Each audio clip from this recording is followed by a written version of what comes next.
पावन अवसर पर हमारे सौभाग्य से कृपा पूर्वक पधारे आज के मुख्य अतिथि श्रद्धेय श्रीमान डॉक्टर के.वी. राजू जी,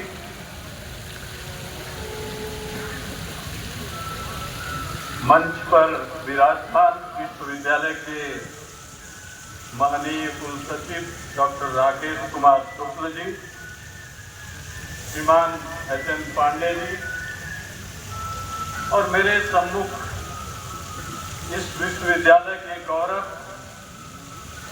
भारतीय ज्ञान परंपरा के जीवंत संवाहक विश्वविद्यालय के माननीय आचार्यगण,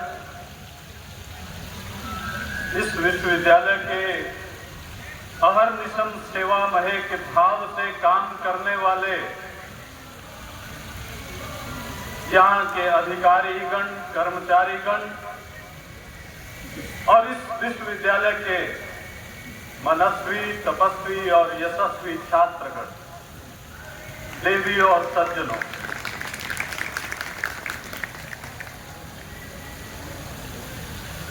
आज का दिन भारत के लिए अभूतपूर्व दिन।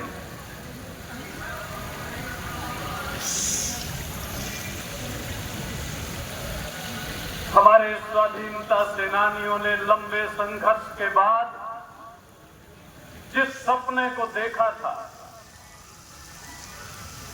जिस संकल्प को लेकर के हमारे स्वाधीनता सेनानियों ने संघर्ष किया था,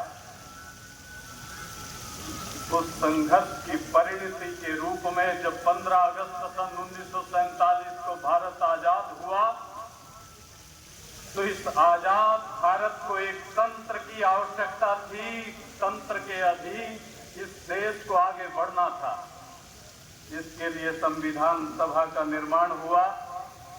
संविधान सभा ने 2 वर्ष 11 महीने 18 दिन लगा करके भारतीय संविधान की रचना की और 26 नवंबर सन 1949 को भारतीय संविधान को संविधान सभा ने स्वीकार किया और 26 जनवरी सन 1950 को आखिर वो सुनहरा दिन आया जब भारतीय लोकतंत्रात्मक गणराज्य का अपना बनाया संविधान इस पावन धरती पर लागू हुआ और भारत की आन बान और शान का प्रतीक ये तिरंगा इस खुले आसमान पर स्वाभिमान के साथ फहराने लगा।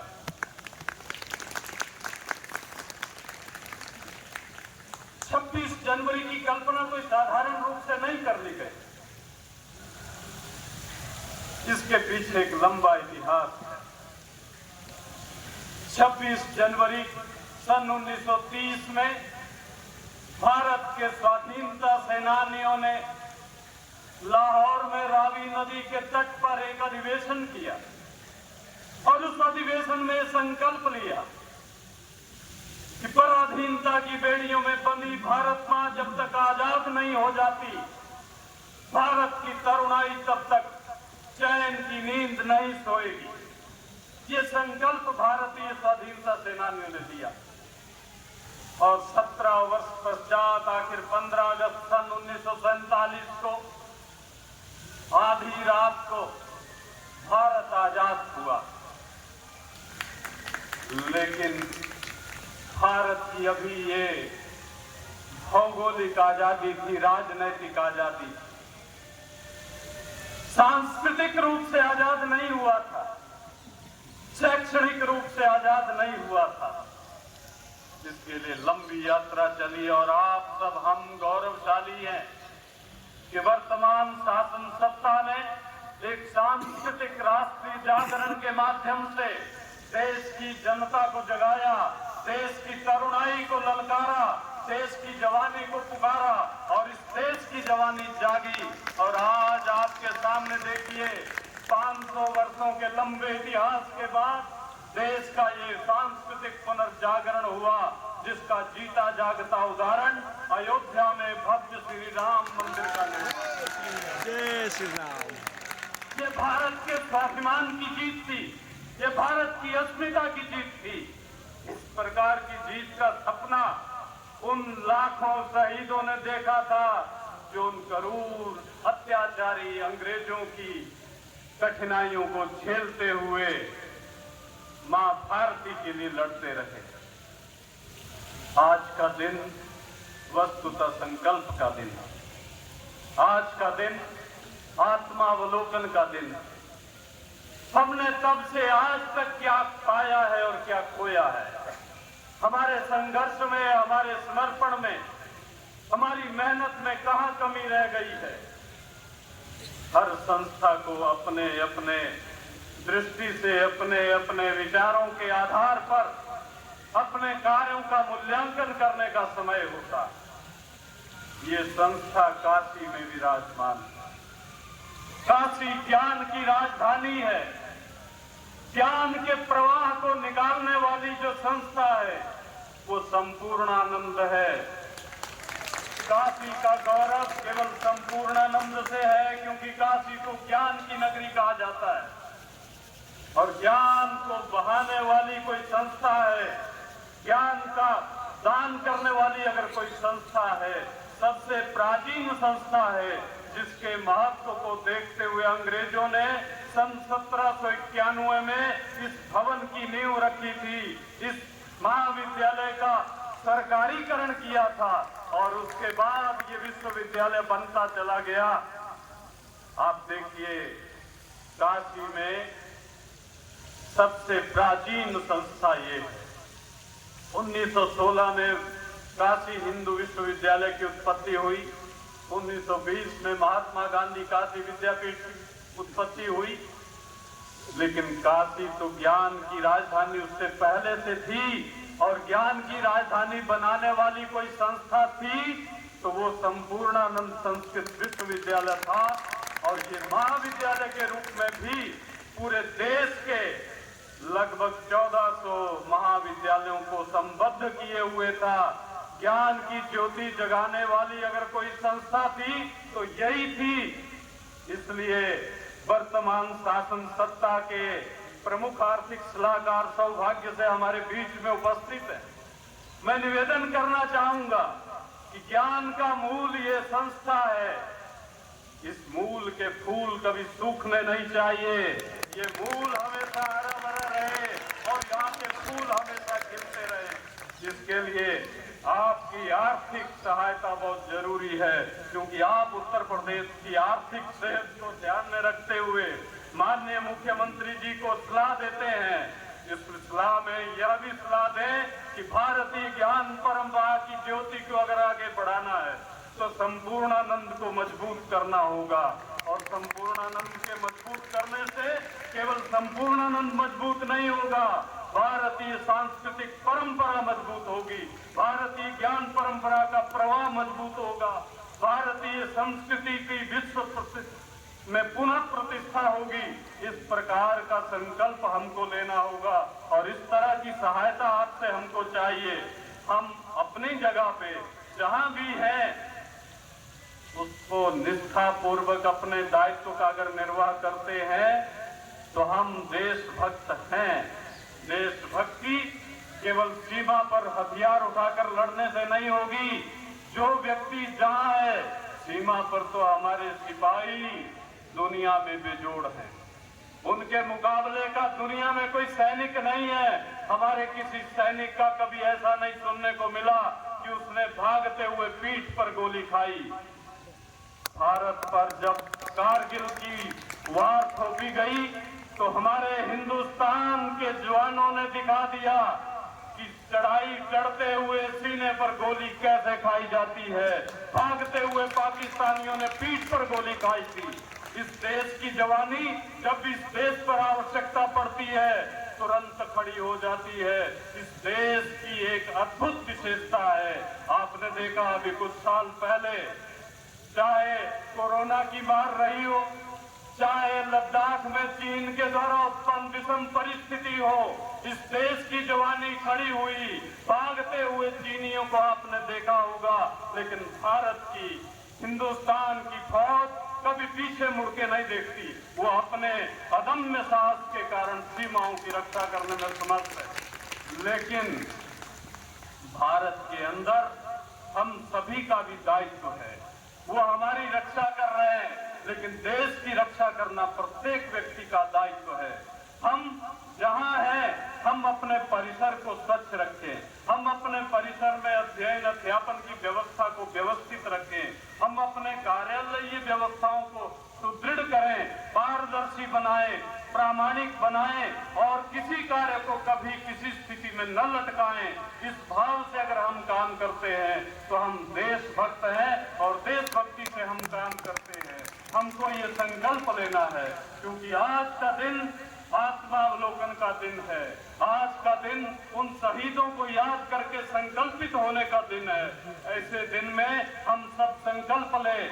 आज का दिन उन सेनानियों को याद करने का दिन है। आदरणीय अटल बिहारी वाजपेयी जी ने एक कविता लिखी, आओ उनको याद करें, आओ उनको याद करें जो सालों तक लड़े जेल में, आओ उनको याद करें जो हंसी हंसी चढ़े फांसी के फंदे पर खेल में, आओ उनको याद करें काला पानी को, अंग्रेजों की मनमानी को, भक्त सिंह सुखदेव राजगुरु के आत्मोत्सर्ग पावन को, आओ उनको याद करें। मैं इसी याद में मुझे एक घटना याद आ रही है, जब अनेकों सेनानी इस देश को आजाद करवाने के लिए लगे हुए थे। एक छोटा सा बालक सरदार भगत सिंह, जिसकी आयु केवल 12 वर्ष की थी, जब जनरल डायर ने जलियांवाले बाग में एक क्रूर हत्याकांड को अंजाम दिया, बालक भगत सिंह 12 वर्ष की अवस्था में स्कूल में पढ़ता था। शाम को उसने समाचार सुना रेडियो से कि अमृतसर के जलियांवाला बाग में एक भयानक हत्याकांड हुआ, निहत्थे भारतीयों को गोलियों से भून दिया गया। भगत सिंह से रहा नहीं गया। दूसरे दिन वो स्कूल नहीं गया, पैदल जाकर के जलियांवाला बाग गया और उस धरती से मिट्टी उठाई, खून से सनी हुई धरती। लगभग 1500 लोग वहां मारे गए, हजारों लोग घायल हो गए थे। केवल एक संकरा मार्ग, अगर आप लोगों ने कभी जाकर के जलियांवाला बाग को देखा हो, प्रवेश का केवल एक संकरा मार्ग था, निकास का कोई दूसरा मार्ग नहीं था। अंदर कुएं थे, कुछ लोग भगदड़ में कुओं में गिर गए। मार्ग में उन्होंने मशीन गन लगा दी और लोगों को भून दिया। बालक भगत सिंह के मन में मां भारती को आजाद करवाने का संकल्प और दृढ़ हुआ। वो बालक चुपके चुपके उस धरती पर गया, खून से सनी हुई धरती, वहां से मिट्टी उठाई, उस मिट्टी को लेकर के घर आया, एक बोतल में उस मिट्टी को भरा, उस बोतल की हर रोज पूजा करता और वहां संकल्प लेता कि मां जब तक तुझे आजाद नहीं करवा लूंगा, मैं चैन से नहीं बैठूंगा और अंग्रेजों को चैन से बैठने नहीं दूंगा। ये बालक का संकल्प 12 वर्ष की अवस्था में। ये अद्भुत देश है, ये अद्भुत धरती है। यहाँ इस प्रकार के उदाहरण आपको हर गांव, हर शहर में मिलेंगे। इसलिए इस देश पर जब भी ऐसे आक्रांताओं ने इस देश को पददलित करना चाहा, इस देश की धर्म और संस्कृति में इतना बल है, ये जितना पददलित किया गया उतना ही ये देश और अधिक चमक करके आगे बढ़ा, उतना ही देश और अधिक संगठित होकर के आगे बढ़ा। आक्रांता तो आए, लेकिन वो यहाँ के होकर के रह गए। शक आए, हूण आए, कुषाण आए, आज वो शक, हूण, कुषाण सब भागवत बन गए हैं। ये हमारे भागवत की महिमा है, ये हमारे धर्म और संस्कृति की महिमा है, ये आज अद्भुत देश की महिमा है। इस देश की महिमा को हमको जागृत रखना है और इस महिमा में लगा हुआ ये विश्वविद्यालय इन सब कार्यों के लिए संकल्पित है। बस आपका सहयोग हमें चाहिए और वो सहयोग अगर मिलेगा तो ये विश्वविद्यालय निश्चित रूप से भारतीय सांस्कृतिक परंपराओं के संरक्षण का अद्भुत केंद्र होगा, ये हम संकल्प लेते हैं। और इस बात के साथ हम भारत के लिए क्या कर सकते हैं, इसके लिए भी संकल्पित होते हैं।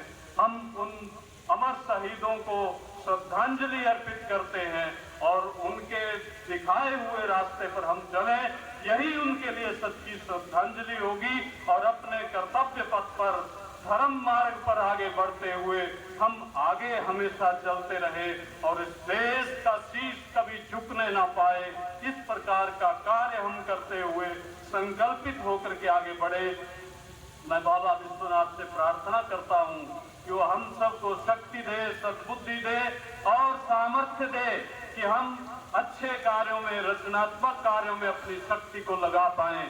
मैं इन्हीं शब्दों के साथ आप सभी को भारतीय लोकतंत्रात्मक गणराज्य की आज की पुण्यतिथि पर, आज के इस पावन अवसर पर बहुत बहुत बधाई देता हूँ। आपका अभिनंदन, आपका वंदन, आपका बहुत बहुत स्वागत।